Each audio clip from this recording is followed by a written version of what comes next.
ஹalleluya. ஆண்டவராகிய நம்முடைய வீட்டில் ஆண்டவரை செய்வாட்டுகிறவராய் வந்திருக்கிறார். அந்த நேரமாய் ஆண்டவரை ஆராதிக்க ஆண்டவர் நமக்கு துணை செய்வார். ஹalleluya. பரிசுத்த நாமம் மகிமைப்படுவதாக. ஒரு நிமிட கண்களை மூடி நம்முடைய சமுத்திர ஆண்டவர் என்னோடு பேசினார்களே என்று நாளுடைய ரகசியங்களை பார்க்க வணக்கங்களை திறந்தங்களை காட்டுகிறேன் என்று அவருடைய சமூகத்தை நோக்கி பார்ப்போமா?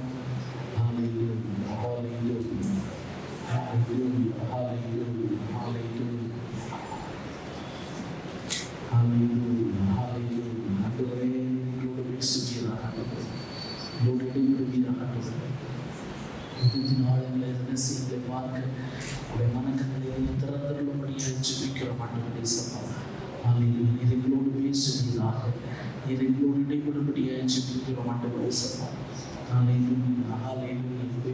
இடைபடும்படியாக ஜெபிக்கிறோம். பிள்ளைகள் மீது நாங்கள் ஆண்டவரை இன்னும் ஆவிக்குரிய வாழ்க்கையில் நம்முடைய சபையில் நாங்கள் எல்லாமே ஆண்டவரை சீல் பெற்றவர்களாக மக்களுக்கு பிரகாசிக்க உதவி செய்யப்படியாக ஜெபிக்கிறோம். தாழ்த்தி நன்மையாக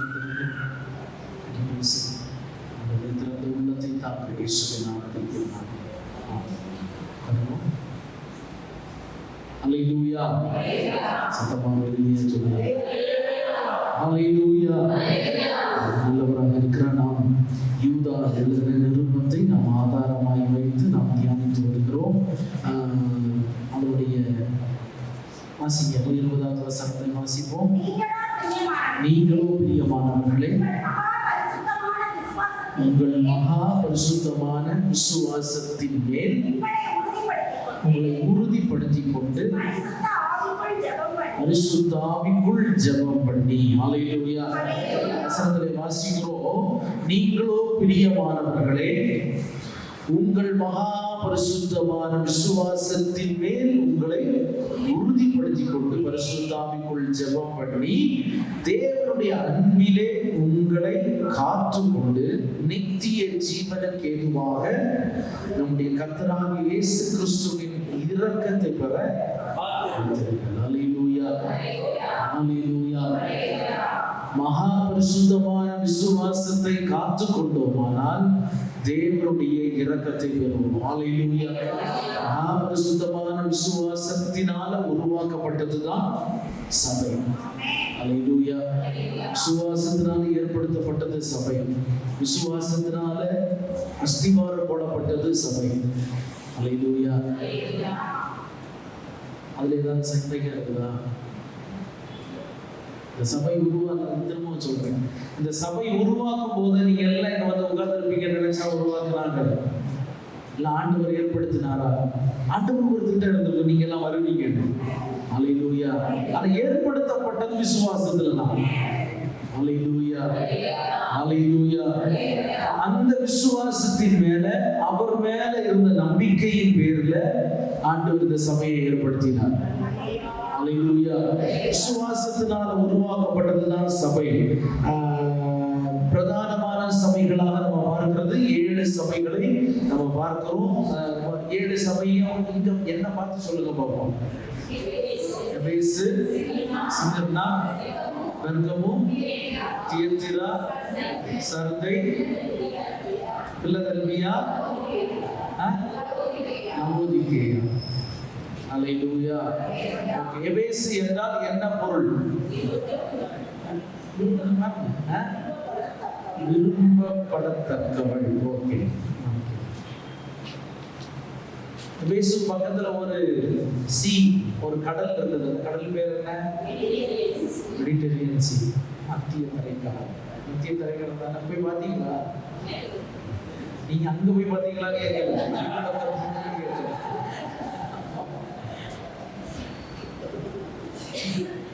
உங்ககிட்ட ரொம்ப தெளிவா பேசணும்.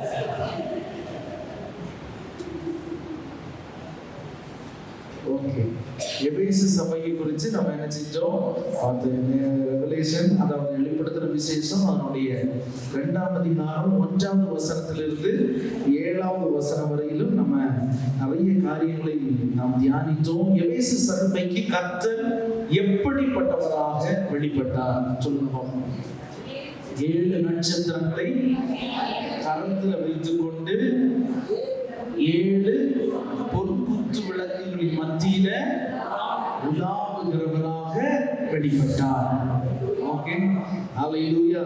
ஓகே, அப்போ அடுத்து கிறிஸ்து எபேசு சபையில பாராட்டத்தக்கதாக அவர் எதை பார்த்தார் சொல்லுங்க பாப்பா. ஒன்றாவது அவங்களுடைய கிரியைகளை பார்த்தார். இரண்டாவது பிரயாசத்தை பார்த்தார். மூணாவது பொறுமையை பார்த்தார். நான்காவது பொல்லாதவர்களை சகிக்காதிருந்ததை பார்த்தார். ஐந்தாவது ஊழியர்களை சோதித்தவர், அதாவது அப்போஸ்தலர் அல்லாதவர்களையும் சோதித்து அறிகிற அந்த தன்மை ஆண்டவர் என்ன செய்தாரு? பாராட்டினார். அடுத்து சகித்து கொண்டிருந்தார்கள். ஹல்லேலூயா, ஹல்லேலூயா. நமக்கு சகிப்பு ரொம்ப கம்மியா இருக்குது. எதுலையுமே நமக்கு சகிப்பு இல்லை. அந்த சபையில ஆண்டவர் பார்த்த இந்த 6 காரியங்கள் அவர் பாராட்டத்தக்கதாக சபையில பார்த்தார். ஹல்லேலூயா. நம்முடைய வாழ்க்கையிலேயே இந்த 6 காரியங்களும் நமக்குள்ள இருந்துச்சுன்னா ஆண்டவர் என்ன ரிவார்டு தருகிறார், என்ன பிரதிபலனை தருகிறார்? ஜீவ விருட்சத்தின் கனியை புசிய கொடுப்பேன்னு சொல்கிறார். ஹல்லேலூயா. 6 காரியங்களுக்குள்ள நம்ம வளர்கிறவர்களாக இருந்தால் ஆண்டவர் ஜீவ விருட்சத்தின் கனியை புசிக்க கொடுப்பார். அங்க குறைவாய் ஆண்டவர் கண்டது என்ன? ஆதியில் கொண்டிருந்த அன்பை விட்டார்கள் என்று ஆண்டவர் ஒரு குறையை கண்டார். அந்த ஆண்டவர் சொன்ன வார்த்தைக்கு எபேசு சபை கீழ்ப்படிந்ததா இல்லையா? கீழ்ப்படியவில்லை. எபேசு சபை கீழ்ப்படியாததனால எபேசு எப்படியாக மாற்றப்பட்டது? ஒரு பழைய, ஒரு பாழடைஞ்ச, ஒரு குக்கிராமமாக மாற்றப்பட்டது. மெட்ரோபாலிஸ் சிட்டி கடைசியில் ஒரு பாழடைஞ்ச ஒரு கிராமமாக மாற்றப்பட்டது. அது ரொம்ப நாளெல்லாம் ஆகல, உடனே சீக்கிரத்துல நான் செய்வேன்னு சொன்னதா அது உடனே என்ன செஞ்சுட்டாரு. ஹல்லேலூயா, ஹல்லேலூயா. ஆதியில் செய்த கிரியைகளை செய்ய ஆண்டவர் நமக்கு உதவி செய்வார்கள். ஹல்லேலூயா. இப்போ அது ரொம்ப அங்க போக வேண்டாம், அடுத்த சபைக்கு வரும். ஸ்மிர்னா சபையின் அதை வாசிப்போமே.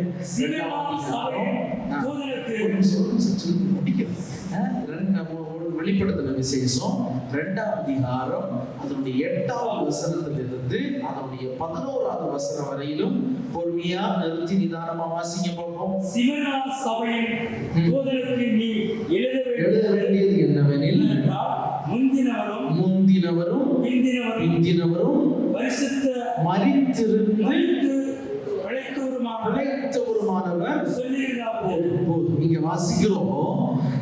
ஸ்மிர்னா சபையின் தூதனுக்கு கர்த்தர் எழுதுகிறது என்னவென்று, எழுத வேண்டியது என்னவென்று. ஓகே, இந்த எல்லா சபைகளிலையும் கவனிங்களேன், எல்லா சபைகளிலும் ஆண்டவர் ஆரம்பத்தில் எதை சொல்லியிருப்பாருன்னா தூதனுக்கு எழுதுகிறார்.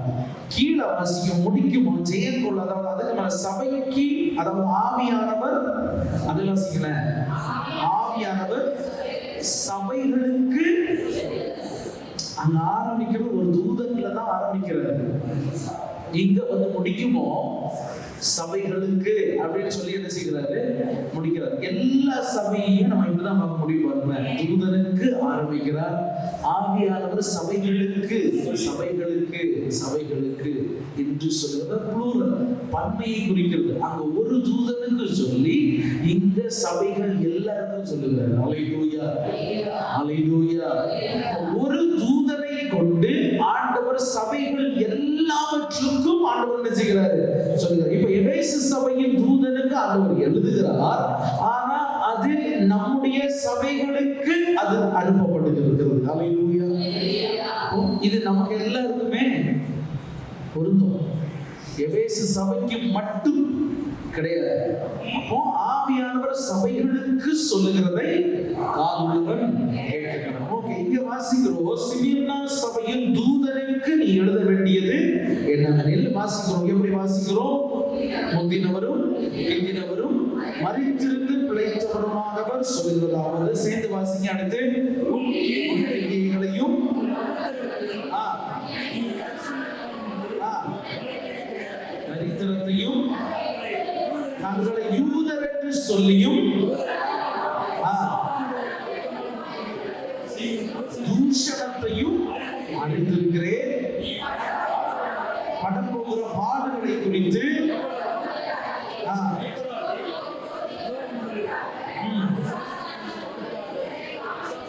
ஆ, 10 நாள் உபத்திரவப்படுவீர்கள், ஆகிலும் மரண பரியந்த உண்மையாயிரு. அப்பொழுது ஜீவ கிரீடத்தை உனக்கு தருவேன். ஆவியானவர் சபைகளுக்கு சொல்லுகிறதை ஆனந்தவன் கேட்க கடவன். ஜெயம் கொள்ளுகிறவன் இரண்டாம் மரணத்தில் சேதப்படுவதில்லை என்று தூதனுக்கு சொல்லுகிறார். அல்லேலூயா. ஓகே, இப்போ நோட் எடுத்துக்கோங்க. எல்லாம் நோட் வச்சிருக்கிறீங்களா? பேனா கொண்டு வந்தீங்களா?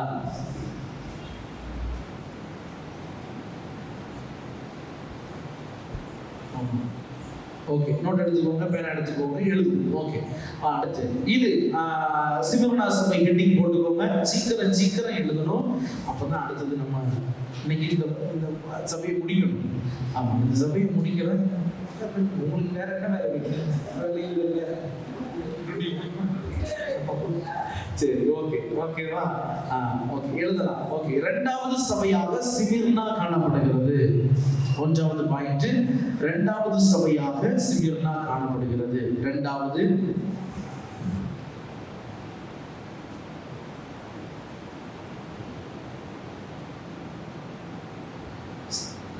சபையாக சிமிர்னா காணப்படுகிறது. இரண்டாவது சிமிர்னா என்றால் கிரேக்க மொழியில் வெள்ளை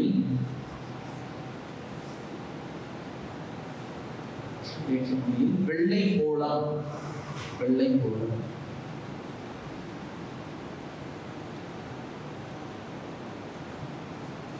கிரேக்க மொழியில் வெள்ளை போலம். பிராக்கெட்ல கசப்பான மாறா அப்படின்னு போடுவோம். கசப்பான மாறா அப்படின்னா அதுல கசப்பும் இருக்கும். மாறான என்னது? மாறான கசப்பா? மாறான கசப்பு கிடையாது, அது தித்திப்பு. மாறாவின் தண்ணீர். மாறா என்றால் இனிப்பு அப்படிங்கிறது தான் அதனுடைய பொருள். ஓகேவா? கசப்பான மாறா. வெள்ளை போலம் என்றால் அது கசந்த சுவையா இருக்கும், கொஞ்சம் இனிப்பு கலந்த மாதிரி இருக்கும். அதுதான், சரியா? ஓகே, கசப்பான மாறா என பொருள்படும்.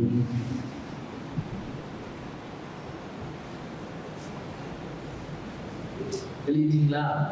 ஓகே, அடுத்து மூன்றாவதாக அனைவராலும் விரும்பப்படும் ஒரு பட்டணமாக காணப்பட்டது. அனைவராலும் விரும்பப்படும் ஒரு பட்டணமாக காணப்பட்டது. நான்காவதாக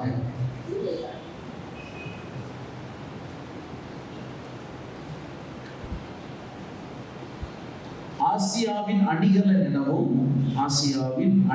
எனவும் கிரீடம் எனவும் ஆசியாவின் அணிகலன் எனவும் கிரீடம் எனவும் பூ எனவும் அழைக்கப்பட்டது.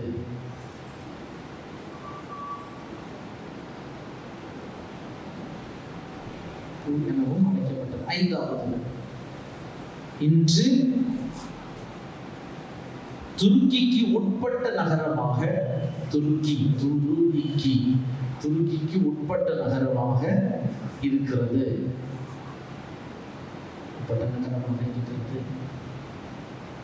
அதோடு சேர்த்து எழுதிக்கோங்க. இன்று இதன் பெயர்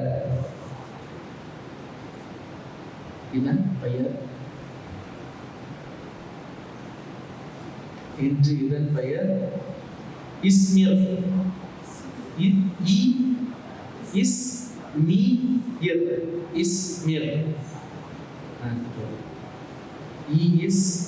எழுதிட்டீங்களா? ஓகே. அழகான நகரமாக காரணம் இது ஒரு அழகான நகரமாக காரணம் இதன் அருகில் துறைமுகங்கள் உள்ளது. அருகில் துறைமுகங்கள் உள்ளது. அதை சுற்றிலும்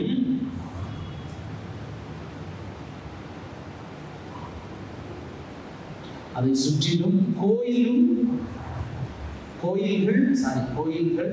அதை சுற்றிலும் கோயில்கள், பெரிய தொழிற்கூடங்கள் உள்ளதால், அதை சுற்றிலும் கோயில்கள், பெரிய தொழிற்கூடங்கள் உள்ளதால்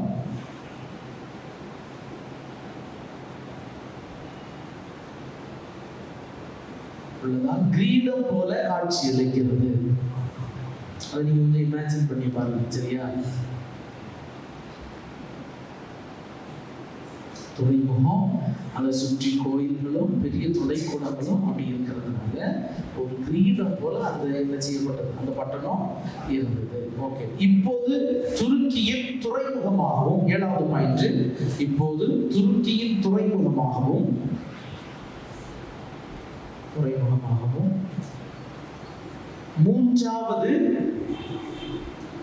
மூன்றாவது பெரிய நகரமாகவும் விளங்குகிறது.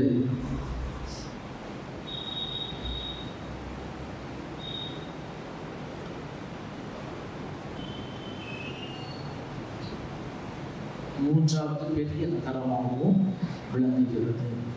8வது எபேசு துறைமுகம் வண்டல் மண்ணினால் சேதமடைந்த பின், எபேசு துறைமுகம் வண்டல் மண்ணினால் சேதமடைந்த பின்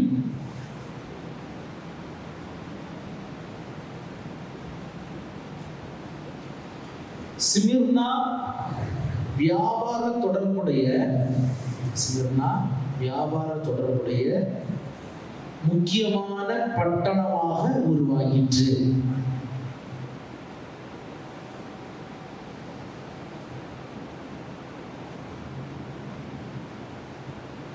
முக்கியமான பட்டணமாக உருவாகிற்று. எழுதிட்டீங்களா? ஓகே. 9வது கிபி 178 178 கிபி கிபி ஓகே 178 உண்டான பூகம்பத்தால்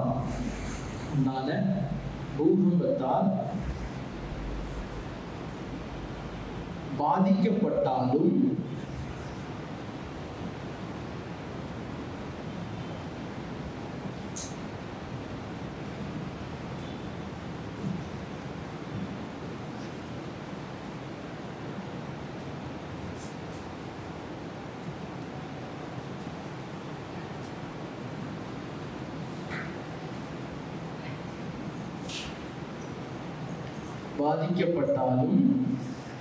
மார்க்குஸ், அதனாலதான் வேணா கேட்டேன் உங்களுக்கு நான் ஈடுக்கிறதுக்கு.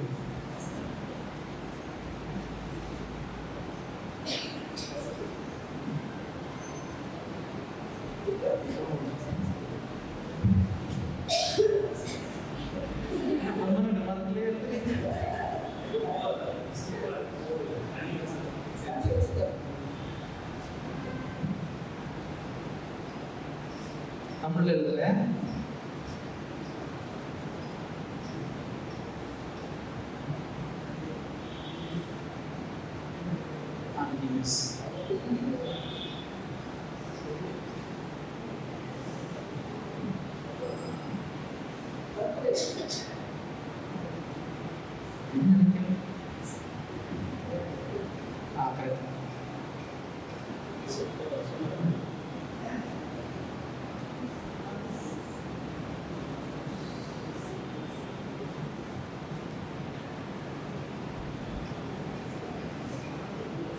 மார்க்குஸ் ஆரிலியஸ் என்னும் ரோம பேரரசனால் மீண்டும் பொலிவடைந்தது. ஓகே. 10வது பாயிண்ட்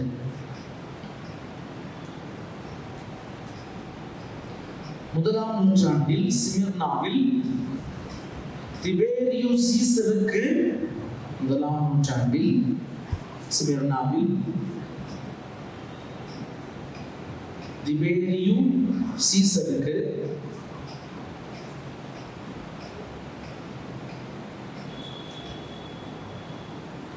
சீசர்னு யார் சொல்றாங்கன்னா ரோம பேரரசர்கள் எல்லாரையுமே சீசர்னு தான் சொல்லுவாங்க. எகிப்துல இருக்கிற ராஜாக்களை எல்லாம் எப்படி சொல்லுவாங்க? பார்வோன்னு சொல்லுவாங்க. சரியா? அவர்கள் எல்லாம் பார்வோன்னு சொல்லுவாங்க. வேற ஒன்னு சொல்லுவாங்க. சரியா? ஓகே, இப்போ அங்க போக வேண்டாம். சிமிர்னாவில் முதலாம் நூற்றாண்டில் சிமிர்னாவில் திபேரியு சீசருக்கு ஒரு கோயிலும் அங்கு வழிபாடும் நடந்து வந்தது. ஒரு ராஜாவுக்கு ஒரு கோயிலை கட்டி அவங்க என்ன செஞ்சுட்டு இருந்தாங்க? வழிபட்டு கொண்டு இருந்தாங்க. ஓகேவா? சீசருக்கு ஒரு கோயிலும் அங்கு வழிபாடு நடந்து வந்தது. லீஸ்திரா போகும் பாதை லீஸ்திரா அடுத்த பாயிண்ட் லீஸ்திரா போகும் பாதை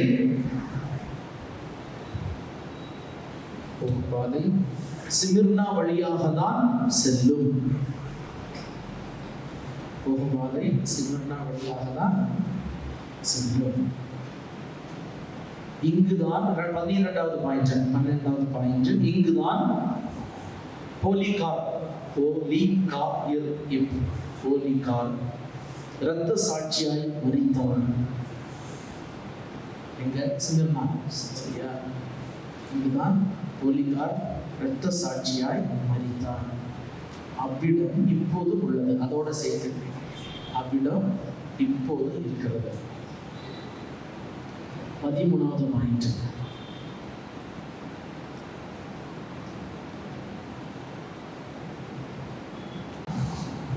யூதர்களின் ஜெப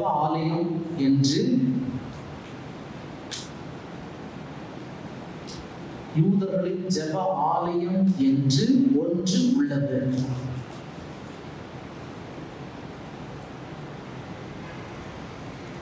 அங்கு ஆராதனை நடந்தாலும் அங்கு சென்டென்ஸ் முடியும், உங்களுக்கு புரியும். யூதர்களின் ஜெப ஆலயம் என்று ஒன்று உள்ளது. அவங்களுடைய சினகோகுன்னு சொல்றாங்கல்ல, அவருடைய யூதர்கள் கூடி ஆராதிக்கிற இடம் சினகோகு. ஓகே, அங்கு ஆராதனை நடந்தாலும் அவர்கள் தேவனை அல்ல சாத்தானை ஆராதிக்கிறார்கள். எப்படி சாத்தானை ஆராதிக்கிறாங்கன்னு அப்புறமா சொல்லுங்க. சரியா? சாத்தானை ஆராதிக்கிறார்கள். ஓகே, போதும், அவ்வளவுதான். ஓகே, இதுதான் சிமிர்னாவுக்குள்ள அந்த பட்டணத்திற்குள்ள இருக்கிற முக்கியமான சிறப்புகள் எல்லாமே இதுதான் தான் இருக்கிறது. ஓகேவா? ஓகே, இப்போ வசனத்துக்குள்ள நம்ம போகலாம். 8வது வசனத்தை வாசிப்போம்.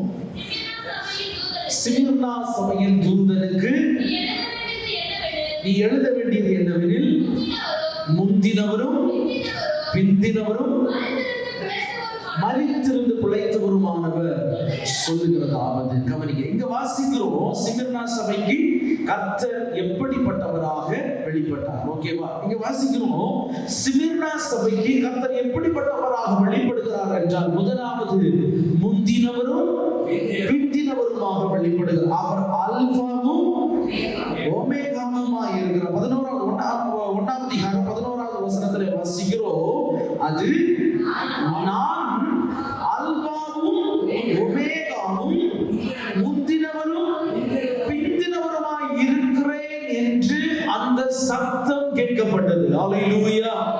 அந்த மனுஷகுமாரனுக்கு ஒப்பானவர் சொல்லுகிற வார்த்தை என்னவென்றால், நான் அல்பாவும் ஒமேகாவுமாய் இருக்கிறேன், நானே முந்தினவரும் நானும் பிந்தினவருமாய் இருக்கிறேன். அல்லேலூயா! இந்த அண்ட சராசரம், இந்த யூனிவர்ஸுக்கு ஒரு முந்தினவர் இருக்கிறார், எல்லாவற்றுக்கும் மேலானவர். அவரே முந்தினவராய் இருக்கிறார், அவரே பிந்தினவராகவும் இருக்கிறார். அல்லேலூயா!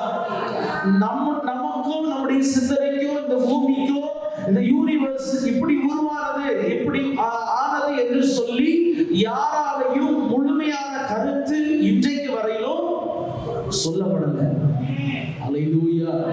எத்தனையோ ஞானவான்கள், அறிவியலர்கள் என்ன சொன்னாங்க, பல யூனிவர்ஸ்ல இருந்து பல உடைந்த கோள்கள், உடைந்த திசுக்கள் எல்லாமே பரவி வந்து இந்த கோளத்துல வந்து என்ன செய்தது, எல்லா திசுக்களும் ஒன்றாக சேர்ந்து அது ஒரு கோள வடிகளை உருவாகி இந்த பூமி உருவானது அப்படின்னு சொல்லி சயின்டிஸ்ட் சொல்றாங்க. நான் தமிழ்ல தான் படிச்சேன், நான் தமிழ்ல சொல்றேன். ஓகேவா?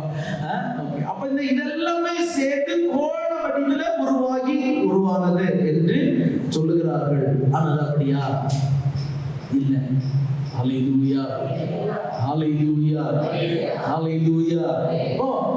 அவரே முந்தினவராய் இருக்கிறார், அவரே பிந்தினவராய் இருக்கிறார். ஹல்லேலூயா. அவர் இன்னும் இங்கிலீஷ்ல சொல்லாருன்னா எப்படி சொல்லலாம், எக்ஸிஸ்டிங் காட். அவர்தான் நிரந்தரமான தெய்வம். ஹல்லேலூயா. அவருக்கு ஒரு தொடக்கமும் இல்லை, ஒரு முடிவும் இல்லை. ஹல்லேலூயா. அவரே முந்தினவராய் இருக்கிறார், அவரே பிந்தினவராய் இருக்கிறார். ஹல்லேலூயா. 11வது வசனத்துல நம்ம அதை தான் வாசிக்கிறோம். 8வது வசனத்துல நம்ம தான் பார்க்கிறோம், என்ன பார்க்கிறோம், முந்தினவரும் பிந்தினவருமாய் இருக்கிறேன் என்று சொல்லுங்க. அதை நம்ம ஏசாயா தீர்க்கதரிசியில வருமோ 44ஆம் அதிகாரத்துல வாசிக்கிறோம். அவர் பழைய ஏற்பாட்டு காலத்திலே அதை வந்து ஆணித்தரமாக அவர் சொல்லுகிறார், நானே, அவரே, நானே என்று சொல்லி அவர் ஜனங்களுக்கு தன்னை வெளிப்படுத்தினவராய் இருந்தார். 44ஆம் அதிகாரம் 6வது வசனத்தை வாசிப்போம். நான் முந்தினவரும் நான் பிந்தினவரும் தானே, என்னை தவிர தேவன் இல்லை என்று இஸ்ரவேலின் ராஜாவாகிய கர்த்தரும் சேனைகளின் கர்த்தராகிய அவருடைய மீட்பரும் சொல்லுகிறார். ஹல்லேலூயா. எந்த தெய்வமோ நான் தான் முந்தினவர், நான் தான் தெய்வம் என்று, என்னை தவிர தெய்வம் இல்லை என்று சொல்லி சொன்னது கிடையாது. ஹல்லேலூயா. நம்ம ஆண்டவர் மட்டும்தான் அதை சொன்னாரு. ஏன்னா அவரால் மட்டும்தான் அதை சொல்ல முடியும். வேற எந்த மனுஷனாலையும் வேற எந்த தெய்வத்தினாலையும் என்ன தவிர தெய்வம் இல்லைன்னு சொல்ல முடியாது. ஏன்னா அவங்களுக்கு தெரியும் ஒரு தெய்வம் ஒருத்தர் இருக்கிறாரு. அந்த தெய்வங்களுக்கு எல்லாம் தெரியும் ஒரு தெய்வம் இருக்கிறாரு. ஹல்லேலூயா, ஹல்லேலூயா. 48ஆம் அதிகாரம் 12வது வசனத்தை வாசிங்க. யாக்கோபே, நான் அழைத்திருக்கிற இஸ்ரவேலே எனக்கு செவி கொடு, நான் அவரே. இருங்க, நான் அவரே. அவரேனா நான் தான் முந்தினவர், நான் தான் பிந்தினவர். ஹல்லேலூயா. என்னை தவிர ஒருவர் இல்லை என்று சொல்லி ஆண்டவர் ஏற்கனவே என்ன செய்கிறார்? ஹல்லேலூயா. அழைத்திருக்கிற அழைத்த தெய்வம். ஹல்லேலூயா. அந்த டாபிக்கு நான் போகல. ஹல்லேலூயா. அதான் பேசுவாங்க. அழைத்த தெய்வம். ஹல்லேலூயா. அழைத்திருக்கிற இஸ்ரவேலர், அழைத்த தெய்வம். அவருக்கு நம்ம செவி கொடுக்கணும். ஹல்லேலூயா, ஹல்லேலூயா. அவரே சொல்கிறார், நான் அவரே, நான் முந்தினவரும் நான் பிந்தினவருமானே. ஹல்லேலூயா. அப்ப யாத்திரையாகமத்துல வாசிக்கிறோம் 3ஆம் அதிகாரம் அதனுடைய 14வது வசனம் எழுதி வச்சிருக்கீங்க. இந்த நோட்ஸ் ரெஃபரன்ஸ் எல்லாம் நீங்க எழுதுங்க, வீட்ல போய் வாசிங்க. 3ஆம் அதிகாரம் 14வது வசனத்துல வாசிக்கிறோம், நான் இருக்கிறவராக இருக்கிறேன் என்று சொல்லி இருக்கிறேன் என்பவர் அனுப்புகிறார். ஹல்லேலூயா.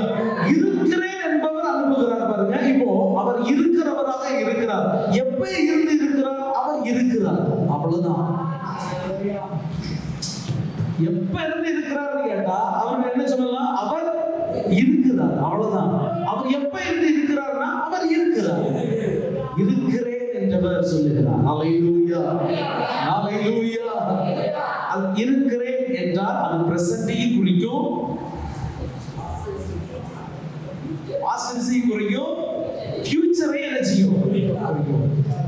இந்த வார்த்தைக்கு எதுவுமே இல்லை.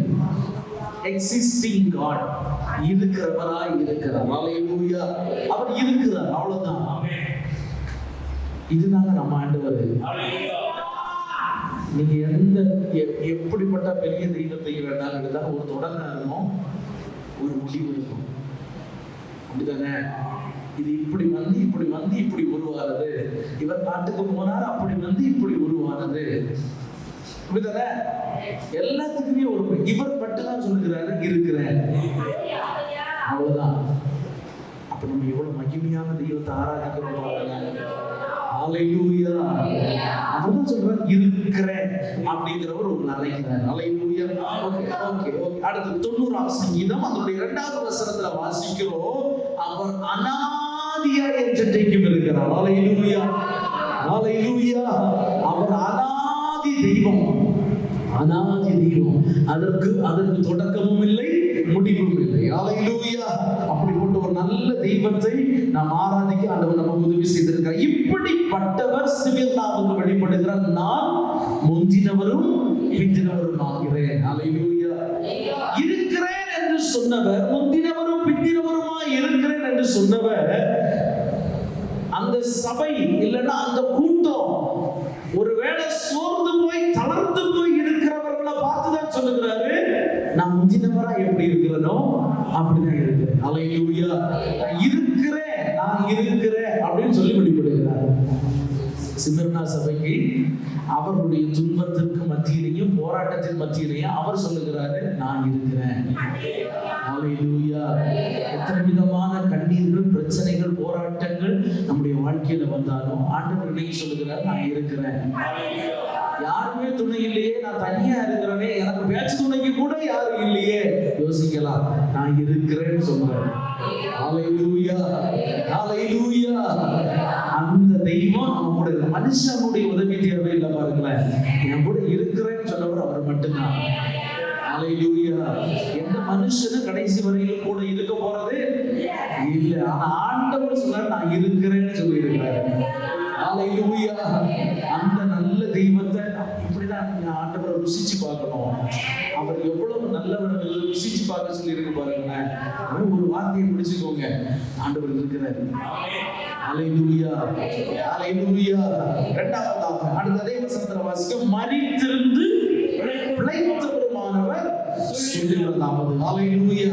ஓகே, இதை நம்ம வாசிக்கிறது என்னன்னா, கிறிஸ்தவர்களாகிய நாம் மரித்து சிலுவையில் அறையப்பட்டு தொங்கிக் கொண்டிருக்கிற தெய்வத்தை ஆராதிக்கல.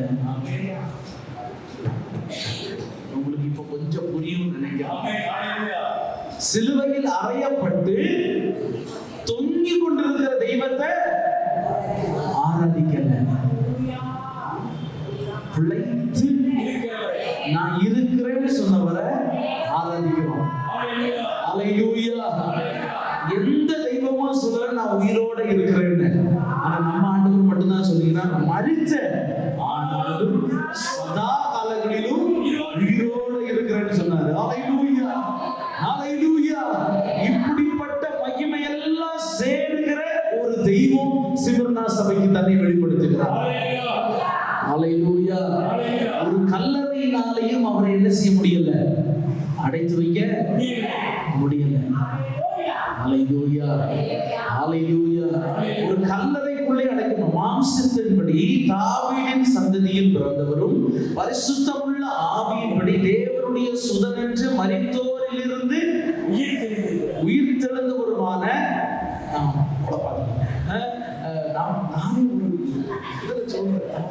எப்பயோ படிச்சது. மாம்சத்தின்படி தாவீதின் சந்ததியில் பிறந்தவரும் பரிசுத்தமுள்ள ஆவியின்படி தேவனுடைய சுதன் என்று மரித்தோரிலிருந்து உயிர்த்தெழுந்தவருமானவர். ரோமர் 1:5 வாசிங்க. பிறந்தவரும் பரிசுத்தமுள்ள ஆவியின்படி தேவனுடைய சுதன் என்று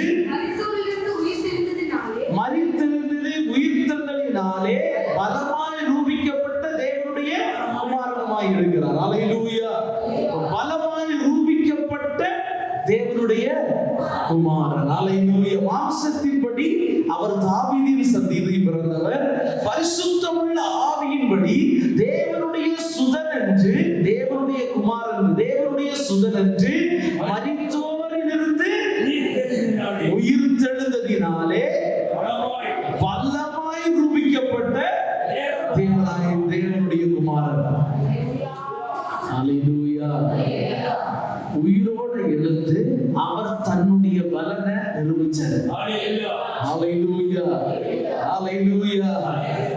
பாத்தீங்களா எவ்வளவு எவ்வளவு எவ்வளவு ஸ்ட்ராங்கான ஒரு தெய்வத்தை நம்ம ஆராதிக்கிறோம். ஹalleluya ஹalleluya. உங்க தேவன் யாருன்னு கேட்டா இப்படி எல்லாம் எடுத்து சொல்லுங்க. இதெல்லாம் உங்களுக்கு சுவிசேஷத்துக்கு பயன்படும்.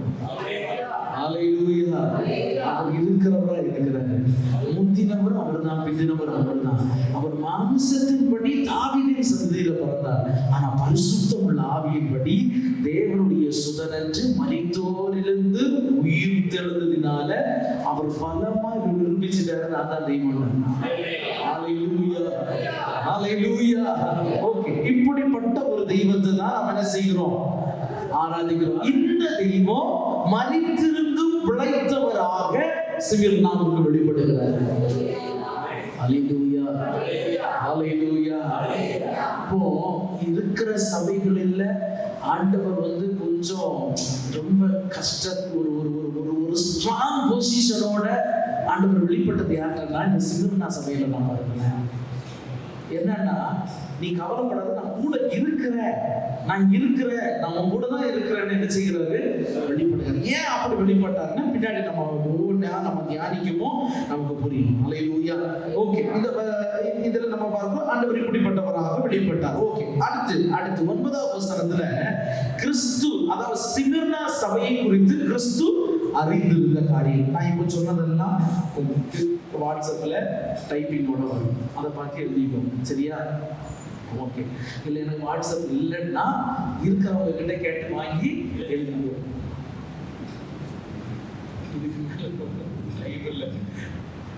இப்பவே முடிஞ்சிருச்சு பாருங்க. இனிதான் உள்ளேயும் போறோம்.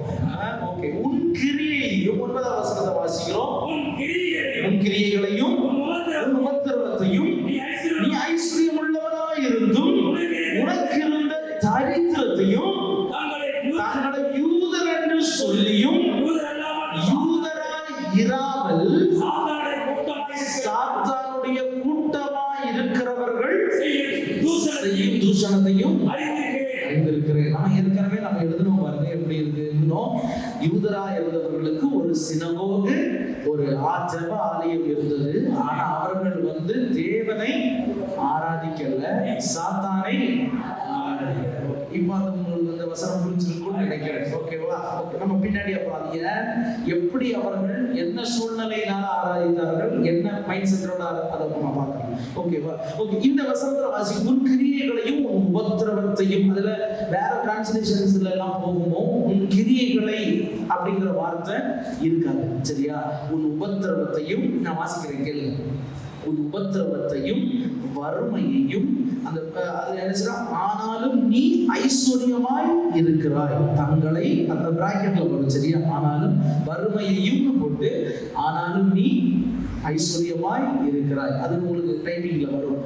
தங்களை யூதர் என்று சொல்லிக் கொண்டும் யூதராயிராமல் சாத்தானுடைய சினகாகுகளாய் இருக்கிறவரிடத்திலிருந்து உண்டான அவதூறான பேச்சையும் அறிந்திருக்கிறேன். ஹalleluya ஹalleluya. ஓகே, இப்போ இந்த வசனத்துல ஆண்டவர் அறிந்து கொண்ட 3 காரியங்கள் என்னன்னா, முதலாவது உபத்திரவம், இரண்டாவது சபையினுடைய தரித்திரம், உனக்கு இருந்த தரித்திரமும், மூணாவது சபை அனுபவிக்கும் தூஷணம். ஹalleluya. ஓகே, எழுதுறவங்க எழுதிக்கணும். ஓகேவா? 3 காரியங்களை ஆண்டவர் என்ன செஞ்சிருக்கிறாரு? அறிந்திருக்கிறார். அப்போ சபை கடந்து போகும் உபத்திரவம், சபையில் தரித்திரம், சபை அனுபவிக்கும் தூஷணம். இந்த 3 காரியங்களையும் தேவன் அறிந்திருக்கிறார். அப்ப சபை கடந்து போன உபத்திரவம், முதலாவது சபை கடந்து போன உபத்திரவம். சீக்கிரமா நம்ம அதை பார்த்துட்டு நம்ம அதை கடந்து செல்லலாம். ஓகே, உபத்திரவம், சபை கடந்து போகும் உபத்திரவம். அது கீழே நீங்க எழுத முடிச்சுன்னா எழுதிடுங்க. உபத்திரவமும் சபையில் உபத்திரவம், இது நீங்க எழுதினாலே உங்களுக்கு புரிஞ்சிடும். உபத்திரவம் சபையின் ஜீவனை பரீட்சிப்பதால், ஒரு உபத்திரவம் வருதுன்னா அது வந்து சபையினுடைய ஜீவனை என்ன செய்யுது? பரிசுக்குது. அல்லேலூயா. பரிசுப்பதால் அது சபைக்கு விலையேற பெற்றது.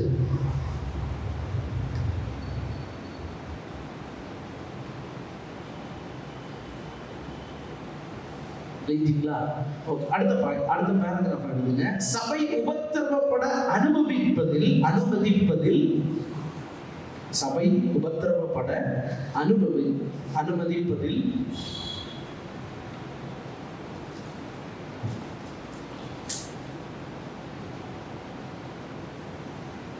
கர்த்தரின் குறிக்கோள் கர்த்தரின் உயிர்த்தெழும் ஜீவன்,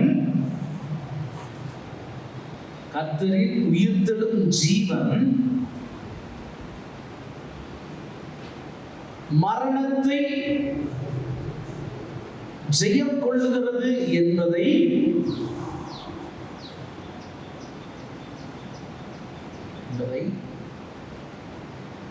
மரணத்தை ஜெயம் கொள்கிறது என்பதை சாட்சி பகர்வது மட்டுமல்லாமல்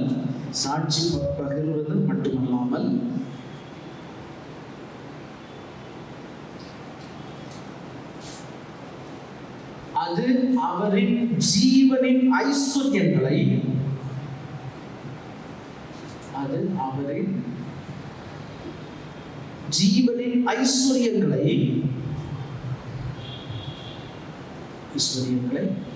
அனுபவித்து மகிழ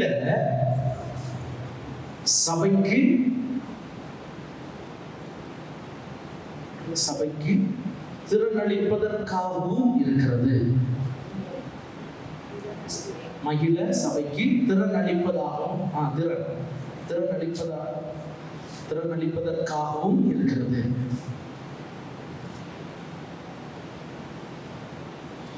ஓகே, இப்ப சபைக்கு ஒரு உபத்திரவம் வருகிறது என்றால்,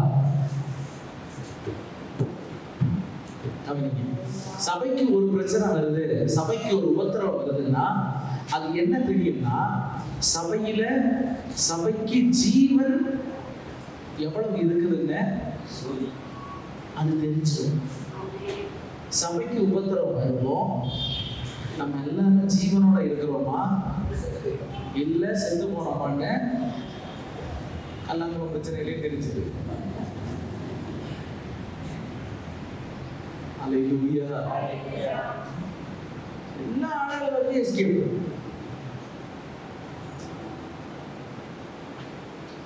இப்படியா எஸ்கேப் ஆகும்? எல்லாம் பயந்த ஐடியா இல்ல. நம்ம ஆளுகள் மாதிரி ஐடியா கொடுக்கறதுக்கு உலகத்திலே யாரும் கிடையாது. சூப்பர் ஐடியா கொடுப்பாங்க ஆளுங்க. அல்லேலூயா. அல்லேலூயா சொல்லுங்களேன்.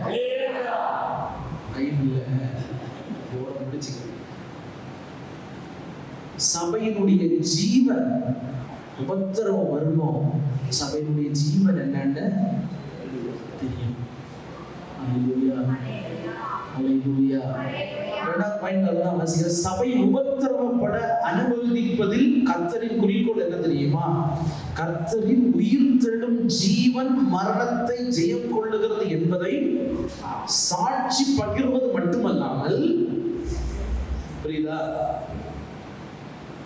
மட்டுமல்லாமல் அது அவரின் ஜீவனின் ஐஸ்வர்யங்களை அனுபவித்து மகிழ சபைக்கு திறனளிப்பதாகவும் இருக்கிறது. அல்லேலூயா. அல்லேலூயா. அப்போ சபைக்கு சபைக்கு ஒரு உபத்திரவம் வருதுன்னா, சபை செயல்படுகிறதா உயிரோட இருக்கிறதா என்பதை காண்கிறது. சிமர்னா சபை எப்படிப்பட்டதா இருந்துச்சு தெரியுமா? உபத்திரவத்தின் மத்தியில அவர்கள் தேவனுடைய ஜீவனை பிரதிபலிப்பதில் வைராக்கியம் உடையவர்களாக இருந்தார்கள். அல்லேலூயா. அல்லேலூயா. பவுலுக்கு இது அப்படியே இருக்கட்டும். பவுலுக்கு அநேக விதமான உபத்திரவங்கள் யூதர்களினால வந்தது. சிமர்னா சபைக்கும் அநேக பிரச்சனை வந்தது யூதர்களினாலதான் என்ன செய்தது? வந்தது. ஹல்லேலூயா. நீங்க ரெஃபரன்ஸ் மட்டும் எழுதிக்கோங்க, நீங்க வீட்டுல போய் பாருங்க. அப்போஸ்தலர் 13ஆம் அதிகாரம் 50வது வசனத்துல அந்தியோக்கியாவுல பவுலுக்கு பிரச்சனை வந்துச்சு. 13:50 அந்தியோக்கியாவுல பிரச்சனை வந்தது. அப்போஸ்தலர் 14ஆம் அதிகாரம் ஒன் பை ஒன்னா எழுதுங்க, அப்போ உங்களுக்கு ஈஸியா. அப்போஸ்தலர் 13:50 நேரம் போட்டு அந்தியோக்கியான்னு போடுங்க. அந்தியோக்கியாவுல பிரச்சனை வந்துச்சு. ரெண்டாவதா போட்டுட்டு அப்போஸ்தலர் 14:2-5 வசனங்கள்ல வாசிக்கும்போது இக்கோனியாவுல பவுலுக்கு என்ன செய்தது? பிரச்சனை வந்துச்சு. அதுக்கு அடுத்து இக்கோனியா எழுதிங்களா? 14:2-5. அடுத்து அதே 14ஆம் அதிகாரம் 19வது வசனத்துல லீஸ்திராவுல என்ன செய்தது? ஒரு பிரச்சனை வந்துச்சு. லீஸ்திராவுல பிரச்சனை வந்துச்சு. 17ஆம் அதிகாரம் 5வது வசனத்துல தெசலோனிக்கேயாவுல என்ன செய்தது? பிரச்சனை வந்துச்சு. ஹல்லேலூயா.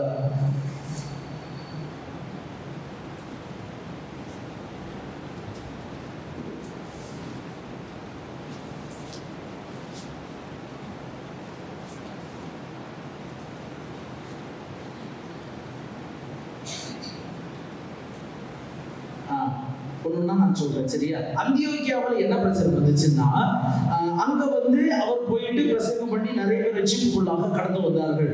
அப்ப என்ன செஞ்சாருன்னா, அங்க இருந்த ஒரு சிலர் யூதர்கள்ல கொஞ்சம் பணக்காரர்களை பார்த்து என்ன சொன்னாங்க? கனமும் அவர்கள் எல்லாத்தையும் கிண்டி விட்டு, அவர்கள் எல்லாரையும் கிளப்பி விட்டு, நீங்க என்ன செய்யக்கூடாது? சுவிசேஷத்தை பிரசங்கிக்க கூடாது என்று சொல்லி அவர்களின் மூலமாக தங்களுடைய எல்லையை விட்டு என்ன செய்தார்கள்? வெளியே துரத்தி விட்டார்கள். ஹல்லேலூயா. இரண்டாவதாக இக்கோனியாவில் என்ன பிரச்சனை வந்துச்சுன்னா, இக்கோனியாவில் அங்கேயே அதே மாதிரி பிரச்சனை தான். யூதர்களை என்ன செய்தார்கள்? கிளப்பி விட்டு என்ன செய்தார்கள்? வெளியே அனுப்பி விட்டார்கள். அடுத்து லீஸ்திராவுக்கு வந்தாச்சுன்னா, லீஸ்திராவிலேயும் என்ன பிரச்சனைன்னா, இதே மாதிரி ஒரு பிரச்சனை தான். பாருங்களேன், 19ஆம் வசனத்துல நம்ம அதை வாசிக்க முடியும். அவர்கள் என்ன செய்தார்கள்? கல்லெறிஞ்சி வெளியே என்ன செய்தார்கள்? அனுப்பினார்கள். ஹல்லேலூயா. ஹல்லேலூயா. அவன் கல்லறிந்து அவன் செத்து போனான்னு சொல்லி பட்டணத்துக்கு வெளியே செய்தார்கள், தூக்கி கொண்டு போட்டுட்டாங்க. அப்ப தூக்கி போட்டுட்டு போயிட்டாங்க. இப்படி ஒரு பிரச்சனையாச்சு. அதுக்கடுத்து திரும்ப எங்க தெசலோனிக்கேயாவில் என்ன ஆச்சுன்னா, பவுலும் சீலாவும் சேர்ந்து கர்த்தருடைய வார்த்தையை பிரசங்கித்து கர்த்தருடைய வார்த்தையை சொல்லிக் கொண்டிருந்தது நிமித்தமாக யூதர்கள் பலர் எழும்பி பவுலையும் சீலாவையும் பிடித்து அடித்து நொறுக்கி சிறைச்சாலையில் என்ன செய்தார்கள்? போட்டார்கள். ஹல்லேலூயா. அப்ப யூதர்களினால கிறிஸ்தவர்களுக்கு எப்பவும் பிரச்சனை, உபத்திரவம் இருந்துகிட்டே தான் இருந்துச்சு. ஹல்லேலூயா. இப்பவும் இருக்குது. நம்ம இஸ்ரவேல் சப்போர்ட் பண்றதுன்னு நினைக்காதீங்க. அவன் இன்னும் ஆப்போசிட் எல்லாம் பேசிட்டு இருக்கு. ஹல்லேலூயா. ஓகே. அடுத்து சபையினுடைய தரித்திரம். ஓகேவா? இதுதான் அவர்கள் கடந்து போன உபத்திரவமா இருக்குது. சபையுடைய தரித்திரம். இது நான் சொல்றேன், சீக்கிரம் எழுதுங்க. அடுத்த நாள் சொல்லித்தாரு. சபையில் ஆவிக்குரிய ரீதியில் ஐஸ்வர்யம் உள்ள சிமிர்னா சபை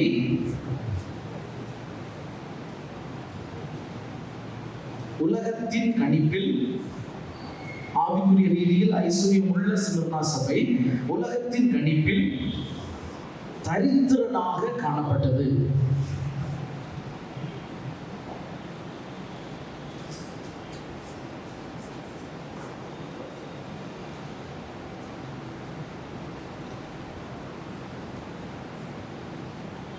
இந்த பாடனுபவிக்கும் சபை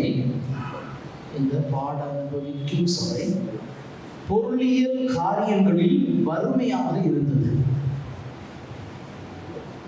தரித்திரமாக இருக்க காரணம் அவருடைய பொருளாதாரத்துல அவர்கள் ரொம்ப வறுமையானவர்களாக இருந்தார்கள். ஆனால் ஆனால் பொருளியல் காரியங்களில் வறுமையாக இருந்தது.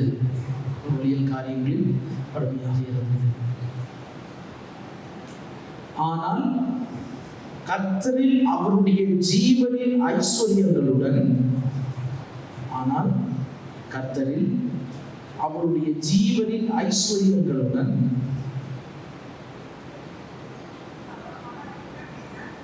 அவள் ஐஸ்வர்யமாக இருந்தாள். அந்த சபை, அந்த மணவாட்டி, அவள் ஐஸ்வர்யமாக இருந்தாள்.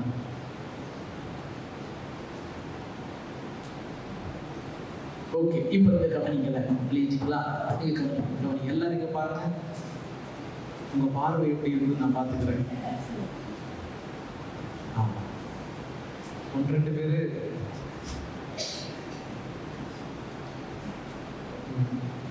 ஓகே. ஓகே, சபையினுடைய தரித்திரம் எப்படிப்பட்டதா இருந்துச்சுன்னா, இங்க பாக்குறோம் ஆவிக்குரிய ரீதியில. இங்க பாருங்க, ஒரு ஆள் பார்த்துட்டே இந்த நோய் பார்ப்பீங்க.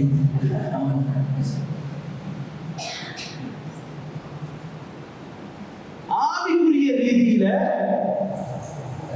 ஐஸ்வர்யம் உள்ளவர்களாக இருந்தார்கள். ஆனா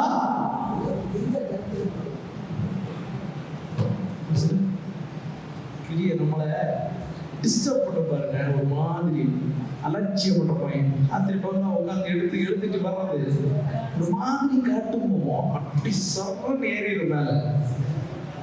ஹல்லேலூயா, ஹல்லேலூயா. இப்படியே நான் பிரசங்கம் பண்ண முடிக்கிறேன்னா சொல்லிடுங்க, நான் முடிக்கிறேன். பிரசங்கம் பண்ண ஆள் இருக்கிறாங்க, இதோட முடிச்சுக்கிறேன் சபையை. ஆமா, ஒரு மாதிரி காட்டுறது நமக்கு கோபமா வருது. ஹல்லேலூயா. தூக்கம் வந்து வீட்டுல படுத்து தூங்க வேண்டியதுதானே? ஹல்லேலூயா, ஹல்லேலூயா. சிமிர்னா சபையை குறித்து பார்க்குமோ, சபையின் தரித்திரத்தை குறித்து பார்க்கிறோம். சபையில தரித்திரம், அவர்கள் பொருளாதார ரீதியில ரொம்ப குஞ்சினவர்களாக இருந்தார்கள், ஒன்றும் இல்லாதவர்களாக இருந்தார்கள். ஒன்றுக்கும் வழி இல்லை, எதையும் அனுபவிக்கிறதற்கு அவர்களுக்கு ஒன்றுமே கிடையாது. ஆனால் ஆவிக்குரிய ரீதியில விசுவாசத்துல ஐஸ்வர்யம் உள்ளவர்களாக இருந்தார்கள். ஹல்லேலூயா, ஹல்லேலூயா. அவர்களுடைய விசுவாசம், அவருடைய ஐக்கியம், அவருடைய அன்பு எல்லாவற்றிலேயும் அவர்கள் ஐஸ்வர்யம் உடையவர்களாக இருந்தார்கள். ஹல்லேலூயா, ஹல்லேலூயா, ஹல்லேலூயா. இவர்களுக்கு பலவிதமான பிரச்சனைகள், உபத்திரவங்கள் யூதர்களினால வந்து கொண்டே இருந்தது. ஹல்லேலூயா. யூதர்களினால பல போராட்டங்களை அனுபவித்தார்கள், பல பிரச்சனைகளை அனுபவித்தார்கள். ஆராதிக்க முடியல, விடுதலையை ஆண்டவரை தொழுது கொள்ள முடியல. ஆனா ஆண்டவருக்கு முன்பாக விசுவாசத்துல எப்படியாவது வளர வேண்டும், பிரயாசப்பட வேண்டும், முன்னோக்கி போக வேண்டும், ஆண்டவருக்காய் இருக்க வேண்டும் என்று சொல்லி ஒவ்வொரு நாளும் தங்களை மேன்மைப்படுத்தி கொண்டு தங்களை ஆண்டவருக்குள்ளாக, அதாவது இன்னும் சொல்லணும்னா தங்களை ஆண்டவருக்குள்ளாக ஜீவ பலியா கொடுத்தவங்கன்னா அவங்கதான். ஹல்லேலூயா. தங்களை சாக்ரிஃபைஸ், அதாவது பலியாக கொடுத்து ஆண்டவரை நேசித்தார்கள். ஹல்லேலூயா, ஹல்லேலூயா. அப்படிப்பட்ட அன்பு இன்னைக்கு சபையில குறைவுபட்டு போய் இருக்கிறது பாருங்களேன். ஒரு சின்ன பாடு, கஷ்டம் வந்த உடனே நம்ம ஆண்டவரை கேள்வி கேட்கிறோம், ஆண்டவரை தூஷிக்கிறவர்களாக இருக்கிறோம், ஆண்டவரை ஆராதிக்காமல் விடுகிறோம், ஆண்டவரை அலட்சியமாய் எண்ணி கொண்டு இருக்கிறோம். ஹல்லேலூயா, ஹல்லேலூயா, ஹல்லேலூயா. இந்த சபை எப்படிப்பட்டதா இருந்துச்சுன்னா, கடைசி வரையிலும் ஆண்டவருக்கு முன்பாக தன்னை தாழ்த்தி வெறுமையாக்கி, ஆண்டவர் என்னுடைய தரித்திரத்தில் அவர் ஐஸ்வர்யவானாக என்னோட இருக்கிறார்கள், அதையே மேன்மை பாராட்டுகிறது. ஹல்லேலூயா, ஹல்லேலூயா. யாக்கோபு 2ஆம் அதிகாரம் அதனுடைய 5வது வசனத்தை வாசிப்போம். யாக்கோபு 2:5.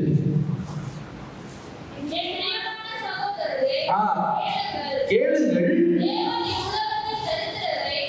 தேவன் இவ்வுலகத்தின் தரித்திரரை விசுவாசத்தில் ஐஸ்வர்யவான்களாகவும் தமிழத்தில் அன்பு கூறுகிறவர்களுக்கு தாம் வாக்குத்தத்தம் பண்ணின ராஜ்யத்தை சுதந்திரித்துக் கொள்ளுகிறவர்களுமாகவும் தெரிந்து கொள்ளவில்லையா? ஹல்லேலூயா.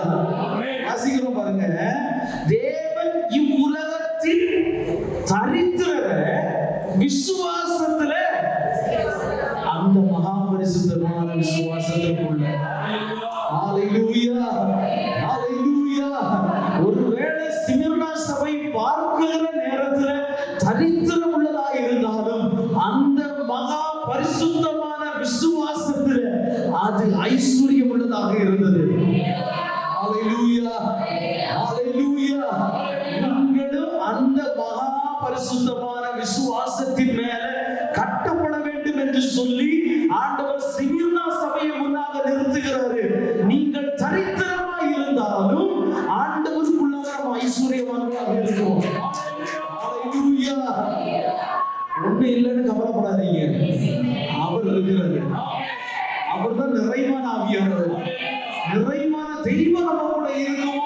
நம்ம கிட்ட இருக்கிற தரித்திரம் பெருசு கிடையாது பாருங்களேன். ஹalleluya, ஹalleluya.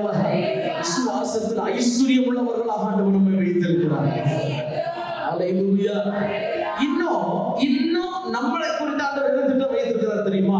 2 கொரிந்தியர் அதனுடைய 6ஆம் அதிகாரம் 10வது வசனத்தை வாசிங்க. 2 கொரிந்தியர் 6:10. துக்கப்படுகிறவர்கள் எண்ணப்பட்டாலும் எப்பொழுதும் சந்தோஷப்படுகிறவர்களாகவும், தரித்திரர் எண்ணப்பட்டாலும் ஐஸ்வர்யவான்களாக்குகிறவர்களாகவும், ஒன்றுமில்லாதவர்கள் எனப்பட்டாலும் சகலத்தையும் உடையவர்களாகவும் எங்களை விளங்கப்படுகிறோம். ஹalleluya. இதுதான் ஆண்டவர் நம்மகிட்ட எதிர்பார்க்கிறார். ஒண்ணு இல்லைன்னாலும் நம்முடைய குறையை எங்கேயும் போய் சொல்லக்கூடாது. நம்ம குறைய சொல்லாம இருக்கிறோம் பாருங்க, அது நம்மை ஐஸ்வர்யமானாய் மாற்றும். ஹalleluya. எங்கேயும் அனுதாபம் தேடணும்னு போகாதீங்க. எந்த மனுஷனுடைய கண்ணிலே அனுதாபம் கிடைச்சிச்சுன்னா ஆண்டவருடைய கண்ணில இருந்து தயவு கிடைக்காது. ஹalleluya. ஸ்மிர்னா சபை தேவனுடைய பிதாவின் இரக்கத்திற்காக காத்திருந்ததே தவிர மனுஷனுடைய தயவை எதிர்பார்க்கல. ஹalleluya. அதான் வாசிக்கிறோம், தரித்திரர் எனப்பட்டாலும் அநேகரை ஐஸ்வர்யவான்கள் ஆக்குகிறவர்களாகவும் விளங்கப்படுகிறார்கள். இவனே தரித்திரம் தான், ஆனா இவன் நிறைய பேரை ஐஸ்வர்யவானா மாத்திர மாதிரி இவன் நடக்கிறான். அதாங்க ஒரு கிறிஸ்தவனுடைய வாழ்க்கையில ஆண்டவர் எதிர்பார்க்கிறது. ஹalleluya.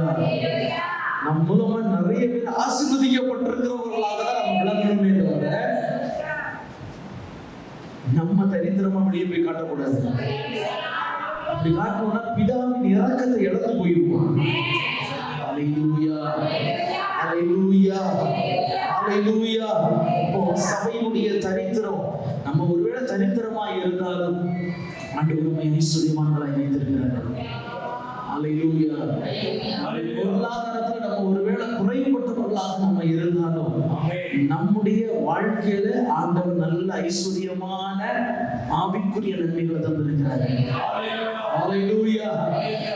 அத மேல நினைங்க, மத்ததெல்லாம் கீழே வைங்க. அது இந்த குறையை நிறைவாக்கும். ஹalleluya. அடுத்து 3ஆவதாக சபை அனுபவிக்கும் தூஷணங்கள். ஓகேவா?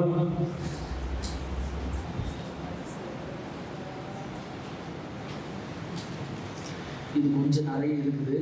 இது உங்களுக்கு வாட்ஸ்அப்பில் வரும், சரியா? வாட்ஸ்அப்பில் வரும், நீங்கள் அதில் பார்த்து எழுதிக்கோங்க, சரியா? நான் உங்களுக்கு சொல்லிட்டு போகிறேன்.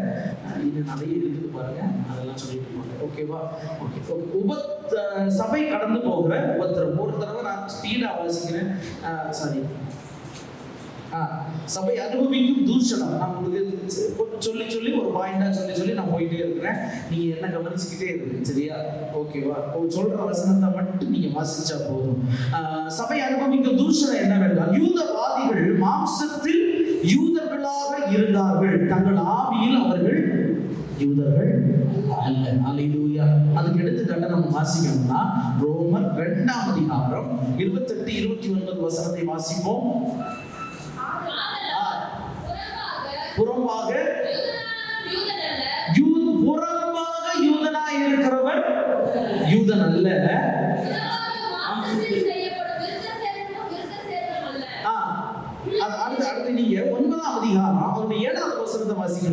9ஆம் அதிகாரம் 7வது வசனத்தை வாசிங்க. எல்லாரும் பிள்ளைகள் அல்லவே, ஈசாக்கினிடத்தில் ஒரு சந்ததி விளங்கும் என்று சொல்லி இருக்கிறது. அடுத்த வசனத்தை வாசிங்க. மாம்சத்தின்படி பிள்ளைகளானவர்கள் தேவனுடைய பிள்ளைகள் அல்ல, வாக்குத்தத்தத்தின்படி பிள்ளைகளானவர்களே அந்த சந்ததி என்று இப்ப உங்களுக்கு புரிஞ்சுதா? அல்லேலூயா. இப்ப இவர்கள் யூதர்களாய் இருக்கிறார்கள், மாம்சத்தின்படி யூதர்கள், ஆனால் ஆவியின்படி இவர்கள் யூதர்கள் அல்ல. அல்லேலூயா, அல்லேலூயா. காரணம் என்னன்னா, இந்த கிறிஸ்துவின் சுவிசேஷத்திற்கு எதிராக புறஜாதியானவர்களை விட யூதர்கள் அதிகமாக செயல்பட்டார்கள். அல்லேலூயா. சுவிசேஷத்திற்கு எதிராக புறஜாதியார்கள் செயல்பட்டதை விட அதிகமாக இந்த யூதர்கள் தான் செயல்பட்டார்கள். அதனால இவர்கள் அது இல்லை, மாம்சத்தின்படியானவர்கள் தான், ஆவியின்படி தேவனுடைய பிள்ளைகள் அல்ல. அல்லேலூயா. அப்ப கிறிஸ்துவின் சுவிசேஷத்தை முழுமையாக வார்த்தையின் அடிப்படையில் பிரசங்கியாமல் தங்களுடைய பாரம்பரிய கோட்பாடுகளின் அடிப்படையில் உபதேசிக்கிறவர்களும் அதை ஏற்றுக்கொள்ளுகிறவர்களும் சாத்தானுடைய கூட்டத்தாரே. அல்லேலூயா. திரும்ப ஒரு தடவை கூட வாசிக்கிறேன், இன்னும் உங்களுக்கு நல்லா புரியும். கிறிஸ்துவின் சுவிசேஷத்தை முழுமையாக வார்த்தையின் அடிப்படையில் பிரசங்கியாமல் தங்களுடைய பாரம்பரிய கோட்பாடுகளின் அடிப்படையில் உபதேசிக்கிறவர்களும் அதை ஏற்றுக்கொள்ளுகிறவர்களும் சாத்தானின் கூட்டத்தாரே. அல்லேலூயா, அல்லேலூயா, அல்லேலூயா. அப்போ இங்க இந்த இதுதான் சாத்தானின் கூட்டமாக இருக்கிறது. ஓகேவா? அந்த வசனத்துல சொல்லி இருக்கு பாருங்க, யூதர்களா இராமல் அவர்கள் என்ன இருக்கிற சாத்தானின் கூட்டமா இருக்கிறாங்கன்னு சொல்லி. ஓகே, இந்த சாத்தானின் கூட்டம் எப்படி உருவாச்சு? என்னாச்சுன்னா, இவர்கள் எல்லாரும் தேவனை ஆராதிக்கிறவர்கள் தான். பிதாவாகிய தேவனை, யாவை என்கிற யாவையாகிய தெய்வத்தை ஆராதிக்கிறவர்கள். ஓகேவா? இப்ப என்னாச்சுன்னா, இதுல இப்போ எருசலேம்ல இருந்து ஒரு பிரச்சனை ஆச்சு பாருங்களேன். பிரச்சனையாகி சீசர்கள் விசுவாசிகள் எல்லாரும் என்ன செய்யப்பட்டார்கள்? சிதறடிக்கப்பட்டார்கள். சிதறடிக்கப்பட்ட உடனே இதுல ஒரு நிறைய கூட்டங்களாக பிரிச்சு பிரிச்சு அங்கங்க போச்சு பாருங்க. அதுல நிறைய கூட்டங்கள் அங்கங்க என்ன செய்யுது? தனித்தனியாக விசுவாசிகள் சிதறடிக்கப்பட்டார்கள். இவர்களுக்கு போதனையில ஆண்டவருடைய காரியத்தை வளரக்கூடிய அறிவை இவர்களுக்கு சொல்லுவதற்கு அந்த நேரத்துல யாரும் இல்லாம இருந்துச்சு. அப்ப என்ன செய்தாங்கன்னா, யூதர்கள் ஒரு சிலர் வந்து இதற்குள்ளாக ஏறினாங்க. ஏறி இவர்களுடைய அந்த உபதேசத்தை அப்ப கொஞ்சம் ஆல்டர் பண்ணாங்க. ஓகேவா? ஆல்டர் பண்ணி, ஆனா இவர்கள் அவர்களை இயேசு கிறிஸ்துவை ஆராதிக்கிற அளவு இன்னும் உங்களுக்கு ஓப்பனா சொன்னா, அவருடைய பரிசுத்த ஆவியானவரை ஏற்றுக்கொள்ள மாட்டார்கள், அவருடைய ஜீவனை ஏற்றுக்கொள்ள மாட்டார்கள், அவரை என்ன செய்ய மாட்டார்கள்? பெருசா என்ன செய்ய மாட்டார்கள்? இயேசு கிறிஸ்துவை முன்னால என்ன செய்யல? வைக்கல. ஓகேவா? பலவிதமான இப்படிப்பட்ட உபதேசங்களை எல்லாத்தையும் என்ன செய்தார்கள்? அவர்களுக்கு சொன்னாங்க. நாளடைவில் என்னாச்சுன்னா, இவர்கள் இயேசுவையும் அப்போஸ்தலர்களையும் சபையையும் எதிர்த்து அவர்களுக்கு துன்பத்தை கொடுத்து வந்தாங்க.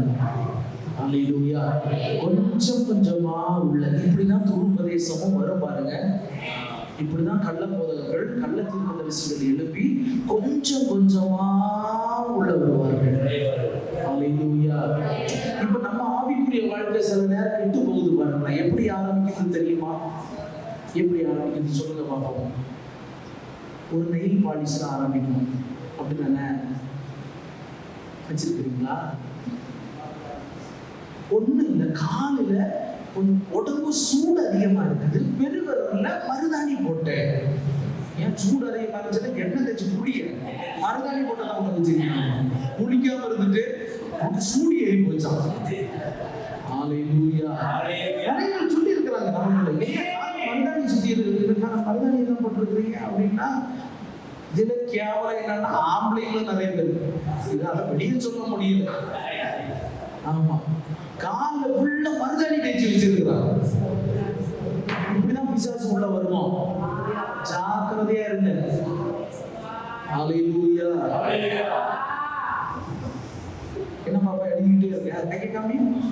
எல்லாம் கையை காமிங்க பாப்பா. இப்படி தூக்கி காமிங்க பாப்பா. இப்படி காமிங்க, இப்படி காமிங்க, இப்படி காமிங்க.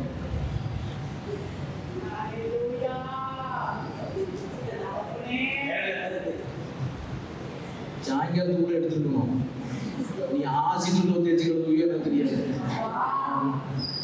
ஹalleluya. ஹalleluya. ஆமா. சபைக்குள்ள கொஞ்சம் கொஞ்சமா பிசாசு ஒரு முறையில இருந்தே ஆரம்பிப்பான். ஜாக்கிரதையா இருக்கணும். ஹalleluya. ஐமில்ல. ஹalleluya. ஓகே. அப்போ என்னாச்சுன்னா கொஞ்சம் கொஞ்சமா உள்ள வந்து அப்போஸ்தலர்களையும் இயேசுவையும் அவர்கள் என்ன செய்தார்கள்? கொஞ்சம் கொஞ்சமா எதிர்க்க ஆரம்பிச்சுட்டாங்க. ஓகேவா? கொஞ்சம் கொஞ்சமா துன்பத்தை கொடுத்து அவங்களை எதிர்த்து துன்பத்தை கொடுத்து வந்தாங்க. ஆனாலும் அவர்கள் அப்படி இப்படி செய்து இப்படி இவர்களுடைய போதனை எப்படி மாறிச்சு தெரியுமா? கவனிங்க. இவர்கள் சபையை என்ன செய்தார்கள்? துன்புறுத்தினார்கள். அப்போஸ்தலர்களை துன்புறுத்தினார்கள். கடைசியில் இவர்கள் என்ன சொன்னாங்கன்னா, நாங்க ஆண்டவருக்கு பிரியமானதுதான் செய்கிறோம் அப்படின்னு சொல்லி அவர்கள் சுவிசேஷத்திற்கு விரோதமானவர்கள். யூதர்களா இருக்கிறாங்க பாருங்க. அப்ப நம்முடைய பிரமாணத்திற்கும் உபதேசத்திற்கும் விரோதமாய் நடக்கிறார்கள் என்று சொல்லி விசுவாசிகளையும் அப்போஸ்தலர்களையும் சபையையும் துன்புறுத்த ஆரம்பித்தார்கள். ஹalleluya. ஹalleluya. அவர்கள் ஆவியிலும் ஜீவனிலும் உண்மையான கர்த்தரை தேடி ஆராதிப்பவர்களை துன்புறுத்தி தூஷித்தார்கள். ஓகே. இதுல இப்ப கவனிங்க. இதான் மெயின் பாயிண்ட். இதுல மெயினா செயல்பட்டது யாரு தெரியுமா? Roman Catholic. அடுத்து புரோட்டஸ்டன்ட் மதம். புரோட்டஸ்டன்ட் என்று சொல்லுகிற ஒரு மதம். அடுத்து யூத மதம். இவர்கள் 3 பேரும் இதுல பிரதானமானவர்களாக இருந்தார்கள். ஹalleluya. நம்ம யோசிப்போம், ரோமன் கேத்தலிக்ல உள்ளவர்கள் எப்படி கிறிஸ்தவர்களை துன்புறுத்துவாங்க? அவர்கள் துன்புறுத்தினார்கள். ஹalleluya. ஹalleluya. ஹalleluya. அவர்கள் பரிசுத்த ஆவியானவருக்கு விரோதமாய் பேசினார்கள். ஆண்டவருடைய பிள்ளைகள் ஆவியில் ஆராதிக்கிறதை விரோதமாய் பேசினார்கள். ஹalleluya. அப்போ கிறிஸ்தவத்தை கொச்சைப்படுத்துகிறார்கள் என்று சொல்லி ஆவிக்குரிய சபையை துன்புறுத்தினார்கள். ஹalleluya. ஹalleluya. அப்படி இவர்கள் எல்லாமே அந்த சாத்தானுடைய கூட்டமாக மாறிடுச்சு. ஓகேவா? ஓகே தானே? நீ அடுத்து இப்போ சபையை பார்த்து ஆண்டவருடைய ஆலோசனை எப்படிப்பட்டதா இருக்கிறது தெரியுமா? 10வது வசனத்தை வாசிங்க. நீ படபோகிற பாடுகளை குறித்து எவ்வளவும் பயப்படாது. அடுத்து நீங்கள் சோதிக்கப்படும் பொருட்டாக பிசாசானவன் உங்களை சிலரை காவலில் போடுவான். 10 நாள் உபத்திரவப்படுவீர்கள். ஆகிலும் நீ மரண பரியந்தம் உண்மையாக இரு. அப்பொழுது ஜீவனிடத்தை உனக்கு தருவேன். ஹalleluya. ஹalleluya. ஓகே. இப்போ அவர்களுக்கு சொல்லுகிற கர்த்தருடைய ஆலோசனை என்ன தெரியுமா? முதலாவது, நீ பயப்படாத. ஹalleluya. ஹalleluya. இப்படி போராட்ட பிரச்சனை நிந்தன தூஷணம் உன்னை துன்பப்படுத்துகிறார்கள், உன்னை பலவிதமான பாடுகளுக்கு உட்படுத்துகிறார்கள் என்று சொல்லி நீ என்ன செய்யாத? பயப்படாத. ஹalleluya. ஹalleluya. அப்போ வரும் நாட்களிலே பலவிதமான பாடுகளை சபை சந்திக்க வேண்டி இருந்தாலும் சபையை ஆண்டவர் பயப்படுத்துகிறார். நீ பயப்படாத. ஹalleluya. ஹalleluya. தேவ பக்தியாய் நடக்கிறவர்களுக்கு துன்பம் வரும் பாருங்களேன். 2 தீமோத்தேயு அதனுடைய 3ஆம் அதிகாரம் அதனுடைய 12வது வசனத்தை வாசிங்க. 2 தீமோத்தேயு 3:12. அன்றியும் கிறிஸ்து இயேசுவுக்குள் தேவ பக்தியாய் நடக்கிற பாத்தீங்களா? தேவ பக்தியா நம்ம நடக்கணும்னு மனசுல நினைச்சோம்னா நமக்கு துன்பம் வரும். இன்னையிலிருந்து ஒரு தீர்மானம் அப்படின்னு எடுக்கும் பாருங்க. அன்னைக்குதான் எல்லாம் வந்து தானே. ஆமா ஆமா, தேவ பக்தியா நடக்கிற தீர்மானம் பண்ணும்போதெல்லாம் நமக்கு என்ன செய்யும்? ஒரு துன்பம் முன்னாடி வந்து நிற்கும். அல்லேலூயா. அட்வான்ஸாவே ஆண்டவர் ஸ்மிர்னாவை பார்த்து சொல்லுகிறாரு, நீ என்ன செய்யாத, இந்த துன்பத்தை பார்த்து பயப்படாத, நான் இருக்கிறவராக இருக்கிறேன். அல்லேலூயா. நான் தான் முந்தினவர், நான் பிந்தினவர். அல்லேலூயா, அல்லேலூயா. Okay okay okay okay okay, இது போதும். ஓகே ஓகே, பயப்படாத, நான் என்ன செய்கிறேன்? உங்களோட இருக்கிறேன். பவுலை ஆண்டவர் அழைக்கிற நேரத்தில் 9ஆம் அதிகாரம் அப்போஸ்தலர் 9:5 வாசிக்கிறோம். பவுலை ஆண்டவர் அழைக்கும் போது அவனுடைய ஊழியத்தை பத்தி ஆண்டவர் சொல்லுகிறாரு. அவன் எனக்காக வாசிக்கல 9:5 அவன் ஆண்டவரே அதுக்கு கர்த்தர் 9:15 தானே வாசிக்கிறீங்க? 9:15 வாசிக்கிறோம். அதற்கு கர்த்தர், நீ போ, அவன் புறஜாதிகளுக்கும் ராஜாக்களுக்கும் இஸ்ரவேல் புத்திரருக்கும் என்னுடைய நாமத்தை அறிவிக்கத்தக்கதாக நான் தெரிந்து கொண்ட பாத்திரமாய் இருக்கிறார். அல்லேலூயா. அப்ப பாட அனுபவிக்கும்படியாக ஆண்டவர் யாரை தெரிந்து கொண்டாரு? பவுலை தெரிந்து கொண்டார். அல்லேலூயா.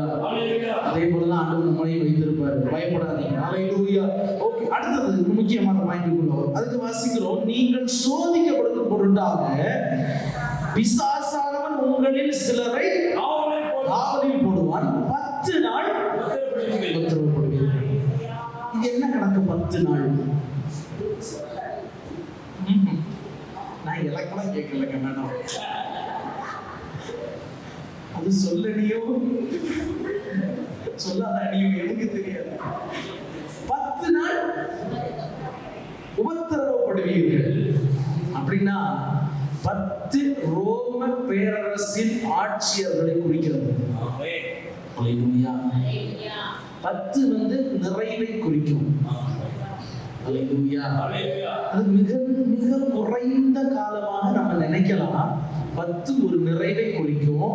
10 நாட்கள் என்பது கிறிஸ்தவர்களை துன்பப்படுத்திய ரோம பேரரசுகளை குறிப்பிடுகிறது. அந்த 10 பேரரசர்களும் எப்போ வந்தாங்க, எப்போ ஆட்சி செய்தார்கள் என்று உங்களுக்கு வாட்ஸ்அப்ல வரும். வீட்டில் பையன் வாங்கிங்க போகுது வாட்ஸ்அப்புக்கு. அல்லேலூயா. பேரண்ட விளையாட கொடுக்குற நேரத்தில் நீங்க வாங்கி உட்காந்து எல்லாத்தையும் எழுதிருங்க. சரியா? ஓகே. முதல் ராஜா பேரரசர், ரோமாவின் பேரரசர், முதல் பேரரசர் நீரோ, டொமிஷியன், டிரோஜர். உங்களால எழுத முடியாது, அதனால மார்க்ஸ் ஒர்லியஸ், செவனாஸ், மாக்சிமினஸ், வெலேரியன், டெசியூஸ், ஆரிலியன், டக்ளேசியன் என்று சொல்லி கிபி 54 இருந்து கிபி 305 வரையிலும், கொஞ்ச நாள்ல பாருங்க, கிபி 54 இருந்து கிபி 305 வரையிலும் இருந்த ரோம பேரரசர்களுடைய ஆட்சியின் காலத்துல கிறிஸ்தவர்கள் பாடுபட்டார்கள், உபத்திரவப்பட்டார்கள், காவலில் போடப்பட்டார்கள்.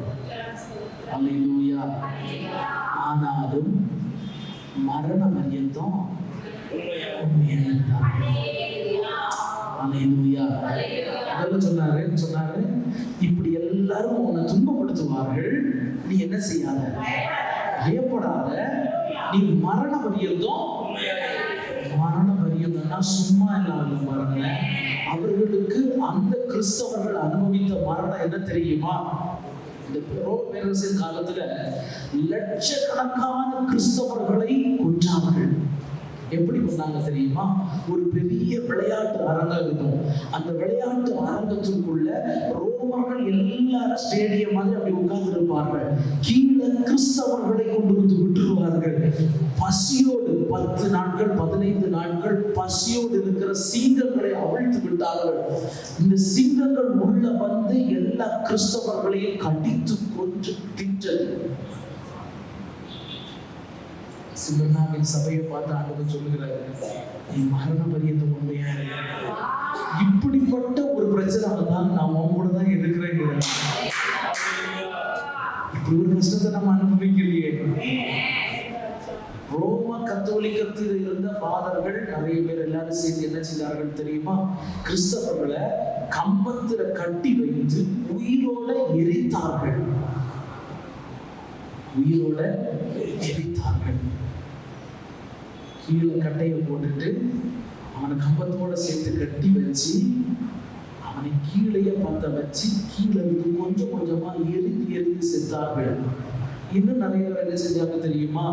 பெரிய நீளமான சீலை துணி எடுத்து அந்த மெழுகு இருக்குதுல்ல, அதை காய்ச்சி அந்த மெழுகுற அந்த சீலையை முக்கி அவர்களை குச்சியோடு கம்பியோடு சேர்த்து சுத்தி கட்டிடுவார்கள்.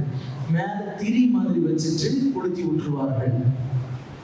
ராத்திரி அவர்களுக்கு அவ்வளவு கொண்டாட்டமா இருக்கும். அங்க வெளிச்சம் கொடுக்கிறது இந்த கிறிஸ்தவர்களா இருக்கிற மெழுகுவர்த்தி. கொஞ்சம் கொஞ்சமாய் செத்தார்கள் ஆண்டவருக்காக.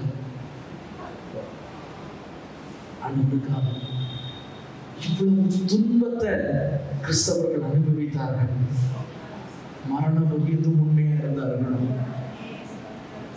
எவ்வளவு பெரிய பாக்கியம் பாருங்களேன். தங்களுடைய ஜீவனையும் கொடுக்க முன்னால வந்தாங்க. அந்த மாதிரி கஷ்டம்லாம் நாம என்ன செய்யல, அனுபவிக்கிறோம். அடுத்து இன்னொரு காரியம் சொல்றேன். இது எப்படின்னா, உயரமான மரங்கள் 2 மரம் இப்படி சைட்ல இருக்கு. இப்ப அசோகா மரம் இதெல்லாம் பாருங்களேன், வளைச்சா நல்லா என்ன செய்யும்?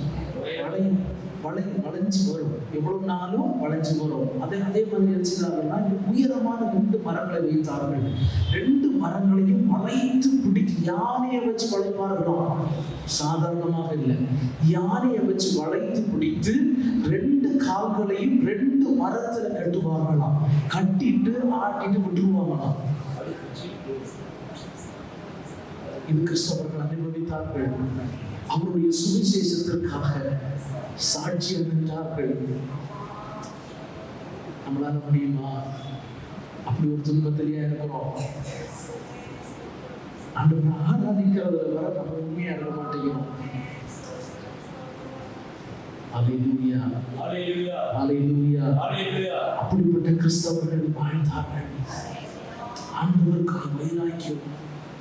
எப்படிப்பட்ட கொடூரத்தை கண்ணுல பார்த்துட்டு இருந்தாலும் நான் அப்படி சாவேன்னு சொல்லி ஒப்பு கொடுப்பாங்களே தவிர ஆண்டவரை விடல, அபிஷேகத்தை விடல, ஆவியானவரை விடல. ஆண்டவருக்கு உறுதியாய் நின்றார்கள். அப்படிப்பட்ட ஒரு மனப்பக்குவம் நம்முடைய இருதயத்துல வரணும் பாருங்கள. இப்படிப்பட்டவனை பார்த்துதான் ஆண்டவர் சொல்கிற, ஆண்டவர் கொடுக்கிற பிரதிபலன் என்ன தெரியுமா? உனக்கு நான் ஜீவ கிரீடத்தை தருவேன்னு சொல்றாரு. அல்லேலூயா. வசனத்துல வாசிக்கிறேன், மரண பரியந்தம் உண்மையாயிரு, நான் உனக்கு ஜீவ கிரீடத்தை தருவேன். என்னங்க 10 நிமிஷம் ஒரு சிக்கர் நம்மளை சாப்பிடுறதுக்கு, ஆனா ஜீவ கிரீடம் 1 செகண்ட் 2 கிழிச்சு போறதுக்கு. நம்ம உயிர் போயிடும், சடல தானே கிடக்கும். ஜீவன் அல்லேலூயா, அல்லேலூயா. 1 மணி நேரம் 2 மணி நேரம் ஆகுமா இந்த மெழுகுவர்த்தி மாதிரி எரிச்சு முடியறதுக்கு? தலை எரிப்பவே எல்லாம் முடிச்சிருவேன். அதுக்கப்புறம் ஜீவன் அல்லேலூயா. வளரணும். விசுவாசத்துல கட்டப்பட்டு அந்த வைராக்கியம் ஒவ்வொரு கிறிஸ்தவனுக்குள்ளேயும் இருக்கணும். எந்த விதத்துல சாத்தான் நம்ம வாழ்க்கையை எட்டி கூட பார்க்க கூடாது. சாத்தானின் கிரியைகள், சாத்தானின் கூட்டத்தாருடைய கிரியைகளும் எட்டி கூட பார்க்க கூடாது.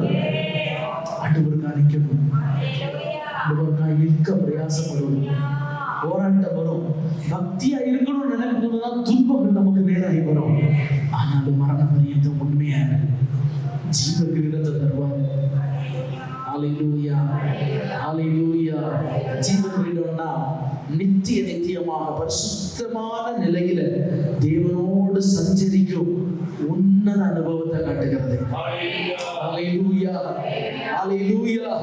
அந்த உன்னத அனுபவத்திற்காக காத்திருப்போம். கீழே வாசிக்கிறோம், ஆவியானவர் சபைகளுக்கு சொல்லுகிறதை காதுள்ளவன் கேட்க கடவன். ஜெயம் கொள்ளுகிறவன் இரண்டாம் மரணத்தினால் சேதப்படுவதில்லை. முதல் மரணம் சரீர மரணம், இரண்டாவது மரணம் அக்கினி கடல். ஹல்லேலூயா, ஹல்லேலூயா. முதல் மரணம் சரீர மரணம், இரண்டாம் மரணமானது மனிதனுடைய ஆவி ஆத்துமா, ஆவி ஆத்துமா அக்கினி கடல்ல தள்ளப்படுகிறது தான் இரண்டாம் மரணம். அப்போ முதல் மரணத்துல நம்ம பங்குடையவர்களாக ஒரு வேளை போகிற சூழ்நிலையாக இருந்தாலும் போகலாம். ஆனால் இரண்டாவது மரணத்திற்கு நம்ம பங்குள்ளவர்களாய் மாற முடியாது. ஹல்லேலூயா. அந்த ஜீவ கிரீடத்தை பெற்றுக்கொள்ளணும். நித்திய நித்தியமாய் அவரோடு வாழ்கிற ஒரு பாக்கியம். கொஞ்ச காலம் இந்த பாடு, கொஞ்ச காலம் இந்த கஷ்டம், அந்த நித்தியத்தை நினைச்சு பார்ப்போம். இந்த கொஞ்ச காலம் பாடு பெருசா தெரியாது பாருங்க. இதோ கொஞ்ச நாள் தான், இது முடிச்சு போகிறது. எவ்வளவு காலம் இருக்கு அவரோடு கூட. அந்த பாக்கியத்தை யோசிங்க. அந்த பாக்கியம் நம்மை நிலைநிறுத்தும். ஹல்லேலூயா, ஹல்லேலூயா, ஹல்லேலூயா. சிவனாவை பார்த்து ஆண்டவர் சொல்லுகிறார், தேவன் சொல்லுகிறது என்னன்னா, இரண்டாம் மரணத்தினால் அக்கினி கடலுக்கு போகாமல் நித்திய ஜீவனாகிய பரலோகத்தை தருவேன்னு சொல்லுகிறார். ஹல்லேலூயா, ஹல்லேலூயா. பாடுகள், உபத்திரவங்கள், பிரச்சனைகள், துன்பங்கள் நம்முடைய வாழ்க்கையில வரலாம், சபைக்குள்ளாக வரலாம். ஆனால் சபைக்கு ஒரு நம்பிக்கை உண்டு, அந்த நித்திய ஜீவனை நான் சுதந்திரித்துக் கொள்வேன். ஹல்லேலூயா. மணவாட்டியாக அவருக்கு எதிர்கொண்டு போவேன் என்று சொல்லுகிற ஒரு நம்பிக்கை இருந்தது. ஹல்லேலூயா. ட்ரினிட்டியில வச்சு பார்ப்போம். பிதாவின் இரக்கம், குமாரனின் சமாதானம், பரிசுத்த ஆவியானுடைய அன்பு. ஹல்லேலூயா. அந்த பிதாவின் இரக்கம் நமக்கு காணப்பட்டது. அவன் தரித்திரனாய் இருந்தாலும், ஒன்றுமில்லாமல் இருந்தாலும், அவன் துன்பத்தை அனுபவித்தாலும், அவன் இரத்த சாட்சியாய் மரிக்கிற சூழ்நிலைகள் அவனுடைய வாழ்க்கையில வந்தாலும், நிந்தனைகள், போராட்டங்கள், அவமானங்கள், தூஷணங்கள் வந்தாலும், மரண பரியந்தம் உண்மையா இருந்தாலும் தேவனுடைய இரக்கத்தை பெற்றுக்கொண்டார். ஹல்லேலூயா. பிதாவின் இரக்கத்தை பெற்றுக் கொள்ளுகிறவர்களாக ஆண்டவர் நம்மை மாற்றுவாராக. ஹல்லேலூயா. அந்த இரக்கம் போது பாருங்களேன், மற்றதெல்லாம் நமக்கு தேவையே கிடையாது. அவருடைய இரக்கம் இருந்துச்சுன்னா மனுஷனுடைய கண்களில தயவு கிடைக்கப்பட்டுவாரு. ஹல்லேலூயா. நம்ம போகிற இடத்துல எல்லாம் நிலைநிற்கும்படியாக ஆண்டவர் உதவி செய்வாரு. எந்த சூழ்நிலையும் கைவிடாத தேவன் அவர் நம்மை நடத்த போதுமானவராய் இருக்கிறார். ஹல்லேலூயா. ஆவியானவர் சபைக்கு சொல்லுகிறதை காதுள்ளவன் கேட்க கடவன். ஹல்லேலூயா, ஹல்லேலூயா. ஆண்டவர் நம்மோடு பேசி இருக்கிறாரு. மரண பரியந்தம் உண்மையாக ஜீவ கிரீடத்தை ஆண்டவர் தருவார். எல்லாரும் எழுந்து நின்று பரிசுத்த ஆவியானவர் கண்களை மூடி ஆண்டவரே,